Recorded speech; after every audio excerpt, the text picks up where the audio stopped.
ایک دفعہ کا ذکر ہے کہ کسی گاؤں میں ایک بہت سست آدمی رہتا تھا۔ وہ بغیر محنت کیے کھانا حاصل کرنے کی کوشش کرتا رہتا۔ ایک صبح ارد گرد کے علاقوں میں گھومتے ہوئے اس نے کھانے کے لیے کچھ سیب چرانے کا فیصلہ کیا۔ جیسے ہی اس نے سیب توڑنے کی کوشش کی، ایک کسان نے اسے دیکھ لیا اور اس کی طرف آنے لگا۔ سست آدمی خوف زدہ ہو کر قریب کے جنگل میں چھپنے کے لیے بھاگ گیا۔ جنگل میں چلتے ہوئے اس نے ایک بوڑھا بھیڑیا دیکھا جس کی صرف 2 ٹانگیں تھیں۔ آدمی حیران تھا کہ وہ بھیڑیا صرف 2 ٹانگوں کے ساتھ کیسے زندہ ہے۔ بھیڑیا نہ تو بھاگ سکتا تھا اور نہ ہی خود کے لیے شکار کر سکتا تھا، اور دوسرے جانوروں سے بھی خطرات لاحق تھے، لیکن وہ خوشی سے ادھر ادھر رینگ رہا تھا۔ اچانک اس نے دیکھا کہ ایک شیر بھیڑیے کی طرف آ رہا ہے جس کے منہ میں گوشت کا ٹکڑا ہے۔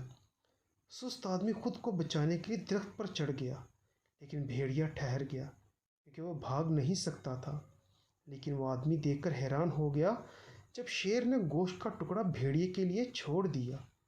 سست آدمی نے خدا کے کھیل کو دیکھ کر خوشی محسوس کی۔ اس نے سوچنا شروع کیا کہ خدا نے ہمیشہ اپنی مخلوق کی دیکھ بھال کے لیے ایک منصوبہ بنایا ہے۔ پھر اسے یقین ہوا کہ خدا نے اس کے لیے بھی کچھ منصوبہ بندی کر رکھی ہے، اس لیے وہ بیٹھنے کے لیے جگہ ڈھونڈنے نکلا، اس انتظار میں کہ کوئی اسے کھانا کھلائے۔ اس نے انتظار کیا۔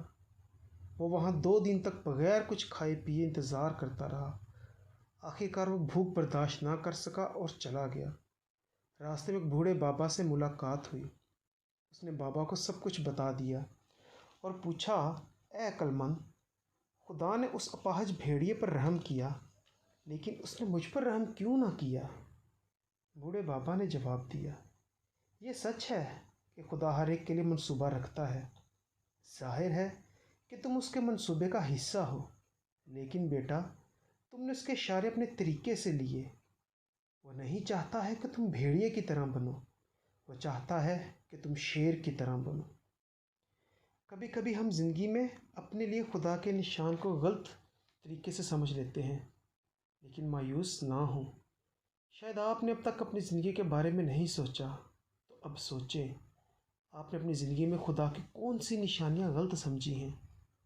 مجھے امید ہے کہ یہ کہانی اس سے زیادہ خوش کن اور زیادہ کامیاب راستے پر روشنی ڈال سکتی ہے جو آپ اپنی زندگی میں لے سکتے ہیں۔